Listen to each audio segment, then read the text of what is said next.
బాగున్నారా? మా ఇంట్లో మా చెట్టుకి కాసిన చిక్కుడుకాయలండి. మందులేని కాయలు. ఇది ఆర్గానిక్ కూరగాయలని కూడా చెప్తారు కదా! ఇవి చాలా హెల్త్‌కి మంచిదండి. దీంట్లో చాలా విటమిన్స్, పోషక విలువలుంటాయి.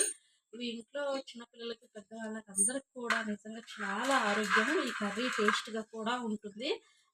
చిక్కుడు పచ్చడి పెడతారు, చిక్కుడు ఫ్రై చేస్తారు, చిక్కుడు ఇంకా ఇగురు కూర చాలా వెరైటీస్ మనం చేసుకోవచ్చు. అంతే కాదండి, ఇవి కొంచెం ముదిరిపోయిన వాటితో ఇలాగా గింజలు తీసి పిల్లలకి సాయంత్రం పూట గుగ్గిళ్ళు స్నాక్స్‌లాగా కూడా చేసి పెట్టొచ్చు. చాలా ఆరోగ్యం ఎదిగే పిల్లలకు.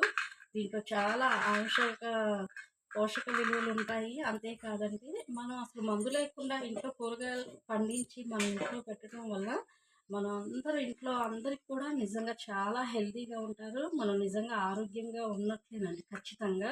ఎందుకంటే మందులు ఉన్న కూరగాయలు వేరు, మందు కొట్టకుండా పండించే కూరగాయలు చాలా టేస్టీగా ఉంటాయి. ఆరోగ్యం కూడా మీ అందరికీ తెలుసు కదా! నిజంగా మనం ఇంట్లో మనం ఒక మొక్కేసి దానికి కూరగాయలు కానీ, పువ్వులు గానీ కాసిన తర్వాత పళ్ళైనా సరే మనం తినేటప్పుడు ఆ కిక్కే వేరప్ప అన్నట్లా ఉంటుందండి. చాలా సంతోషం అనిపిస్తది. అసలు మనం చెప్పలేమనమాట. అందుకే చెప్తున్నా పదే పదే, మీ ఇంట్లో కొంచెం ప్లేస్ ఉంటే మాత్రం ఖచ్చితంగా మీరు కూడా కూరగాయలు వేయండి.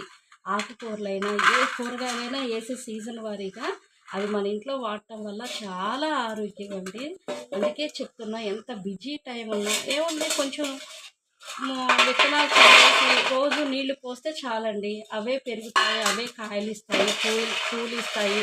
నిజంగా అవి కాసేదాకా మనం ఎదురు చూసేటప్పుడు సంతోషం వేరుగా ఉంటుందండి.